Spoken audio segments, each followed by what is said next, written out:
안녕하세요, 여러분. 영수원입니다. 여러분들에게 오랜만에 인사드립니다. 정말 반갑습니다. 오늘은 여러분들에게 저에게 댓글을 통해 직접 사연을 남겨주신 구독자분의 이야기를 한번 나눠보려고 하는데요. 본인이 처한 어려운 상황을 솔직하게 남겨주셨습니다. 그럼 지금부터 다 같이 사연 한번 읽어볼게요. 안녕하세요. 저는 사수가 있는데 너무 단답식으로 알려주고 한번 클릭하면서 알려주고 실전에서 민원이 와서 어버버 하고 있다가 물으면 한번 가르쳐 준 건 잊어버리지 말라고 하니 다시 사수에게 묻기 싫은데 근처에 앉아 있으니 다른 동에 묻기도 눈치 보이고 더 힘드네요. 유유. 합격만 하면 꽃길만 걸을 줄 알았는데 인수인계 받는 게 일이 눈치 보이는 일일 줄이야. 장애인분이 오셔서 진짜 복합적인 일 처리하시려고 하면 너무 무서워요. 단편적으로 말고 전체 흐름을 좀 알고 싶은데 지침 보라고만 하시니 지침이 엄청 두껍고 새책이고 뭘 봐야 할지도 뭘 찾아야 할지도 막막해요. 이제 3주차인데 아직도 모르냐는 시선입니다.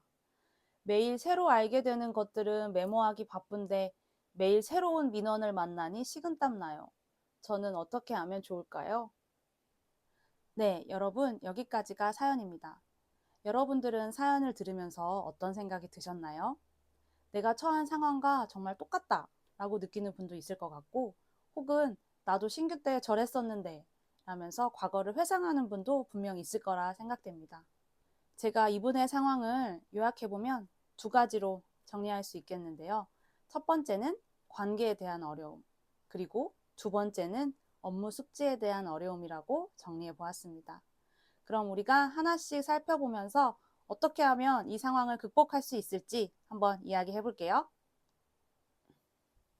첫 번째, 관계에 대한 어려움에 대해서 이야기해 보려고 합니다. 사실 저도 이 부분이 100% 완벽한 사람이 아니라서 여러분들에게 이야기하는 게 부끄럽지만 여러분들과 이야기하면서 같이 이 상황을 극복해 보고 싶습니다. 사연자분의 이야기를 들으면 사수에게 내가 모르는 걸 다시 질문했을 때 한 번 알려준 건 되묻지 말아라 라고 이야기하니까 굉장히 주눅든 모습으로 보여요. 그리고 저라도 이 상황이라면 엄청 속상할 것 같아요. 그런데 저는 다시 되묻고 싶습니다. 어떤 초보 직장인이 한 번 알려줬다고 모든 걸 다 마스터할까요? 저는 이런 사람은 없다고 생각해요. 특히나 우리가 사용하는 행복이음 시스템. 여러분께서 보시면 아시다시피 클릭할 단추가 굉장히 많습니다. 그래서 신규 때 저는 어떤 단추를 눌러야 될지, 어떤 순서로 업무를 해야 되는지조차 잘 몰라서 정말 많이 힘들었던 기억이 있습니다. 그러니 본인이 이렇게 일을 잘하지 못한다고 해서 자존감까지 바닥나지 않으셨으면 좋겠어요. 특히나 신규 때 내가 일 처리를 잘못하면, 그리고 내가 잘못된 관계를 쌓으면 나에 대해서 나쁜 소문이 날까봐 걱정하는 일도 많았는데요.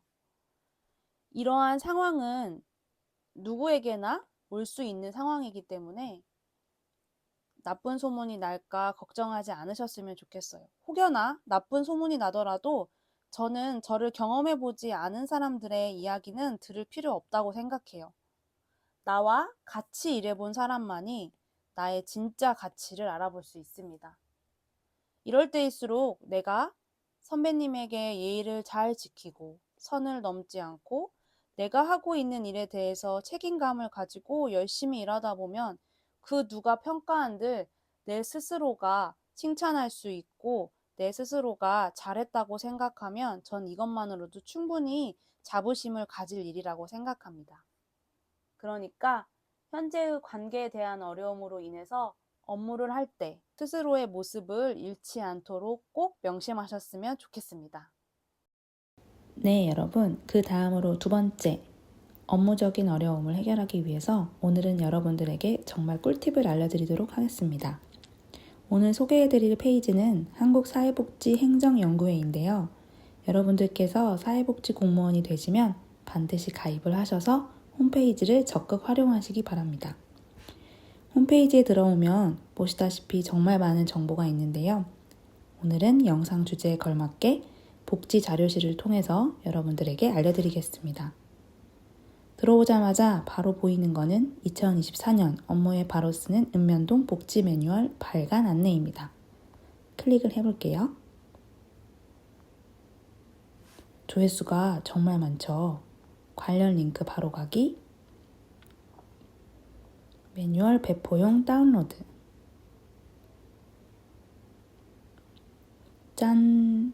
이게 바로 제가 오늘 여러분들에게 알려드리고 싶던 복지 업무 꿀팁입니다. 전국에 있는 정말 뛰어난 사회복지 선배님들께서 우리가 업무 현장에서 바로 사용할 수 있도록 매뉴얼을 만들어 주셨어요. 목차를 살펴보면 기초생활보장, 차상위, 긴급지원, 보육, 아동청소년, 장애인, 찾아가는 복지, 복지 일반, 그리고 각종 슬기로운 복지 공무원 생활이라고 해서 신규 사회복지 공무원이 되면 공문 만들기, 결제받기 등 기초적인 것을 알 수 있습니다.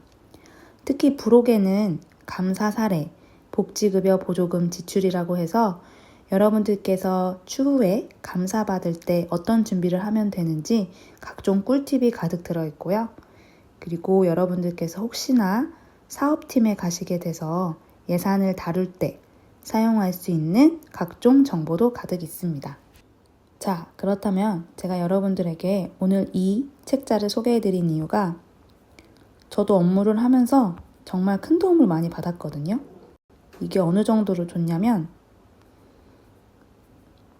쭉 보시다 보면 여러 가지 기준과 정보도 많이 있지만 우리가 제일 궁금했던 행복이음 시스템에서 어떤 단추를 누르고 접수를 타야 되는지 시스템 처리 방법이 화면 캡처에서 정말 상세히 나와 있습니다.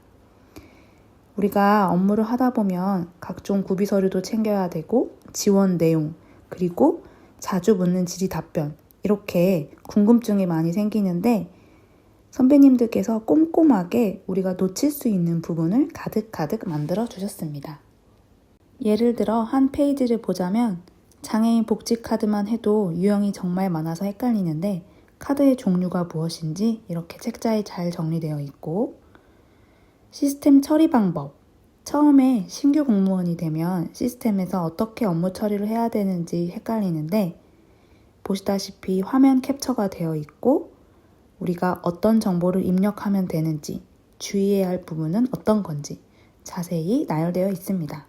카드별로 각종 구비 서류가 어떻게 상해한지도 상세히 적혀 있고요. 추후에 사후 관리도 어떻게 하면 좋을지 상세히 적혀 있습니다.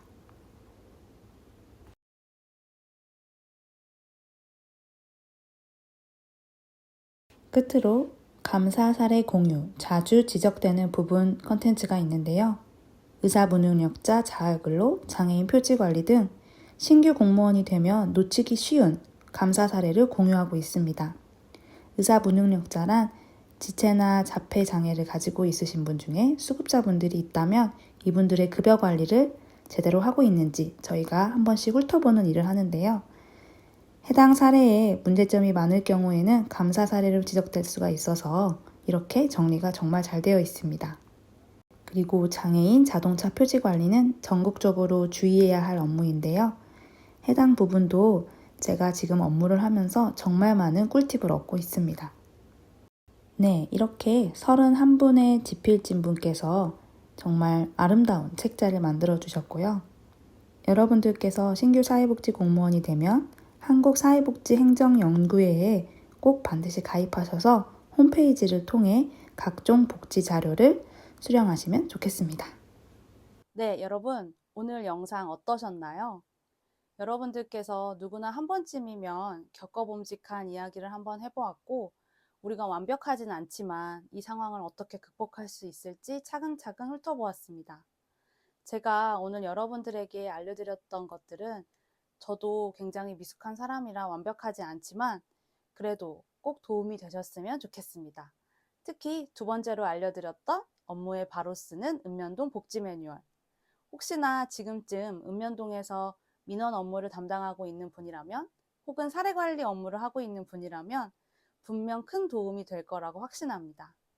여러분들께서 오늘 알게 된 정보를 마음껏 누리시고 그리고 주변에도 많이 많이 알려주세요.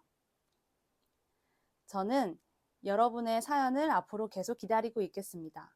저에게 유튜브 댓글을 통해서 혹은 블로그 댓글을 통해서 아니면 인스타그램 DM을 통해서 여러분의 진솔한 이야기를 들려주세요.